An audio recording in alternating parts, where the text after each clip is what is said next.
Moi, je n'ai pas de colon préféré. Ouais, vous voyez, oui. C'est-à-dire que mais malheureusement, on doit les comparer. non, je n'ai pas de colon préféré. C'est-à-dire que en fait, le colonialisme est ce qu'il est, c'est-à-dire une abjection, c'est-à-dire un pouvoir de domination sur les pays colonisés, et les populations colonisées ont subi dans leur chair et dans leur psychologie le fait colonial, avec des traces qui sont restées jusqu'à aujourd'hui indélébiles.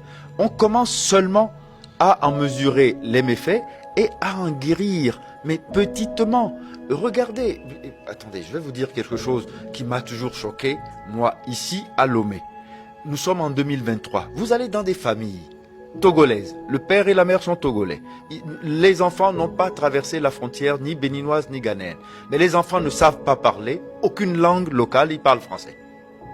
Ça, c'est en train d'arriver. C'est pour ça que je dis que les dégâts psychologiques sont profonds et il faut que nous travaillions à complètement, disons, exorciser et purifier notre pensée, notre façon de réfléchir.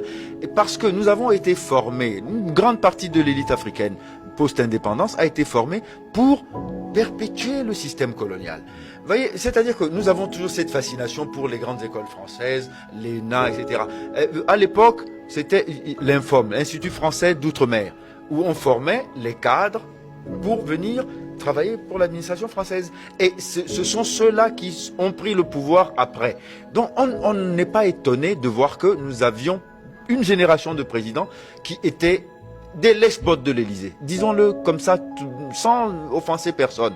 C'est-à-dire qu'en fait, quand vous êtes l'homme de Paris, quand vous êtes le bon élève, alors on vous supporte, jusqu'à ce que ces couturiers disent « Non, non, attention, quand on vous trouve bon, c'est que vous êtes mauvais pour vos populations. Ouais. » Et il avait raison. Je pense qu'il faut que les nouvelles générations comprennent cela et se disent « Nous n'avons plus besoin d'être approuvés par Paris pour être légitimes. Nous avons une légitimité qui doit être endogène. On doit trouver dans nos populations les moyens de notre légitimation. Et si ça doit passer par des coups d'État, eh bien allons-y. Parce que sincèrement, ce que je suis en train de dire là, ça m'écorche la gorge et la langue de devoir défendre des coups d'État. Mais quand même, je suis obligé de dire que le coup d'État de Sankara a été une révolution utile. Le coup d'État de Rawlins, je le répète encore, a été une révolution très utile pour le Ghana. C'est grâce à ça qu'il est sorti quelque chose dont les Ghanéens profitent aujourd'hui. On peut en citer bien d'autres, mais au moins ces deux-là sont emblématiques. Le coup d'État de Sankara a créé dans l'âme du Burkinabé des choses que vous ne pouvez plus jamais lui arracher. Il y a une fierté burkinabé qui fait que ces gens-là ont aujourd'hui une superbe, une allure, et ils ont une sensibilité à leur souveraineté à laquelle on ne peut plus toucher. Il faudrait qu'on ait des coups d'État utiles.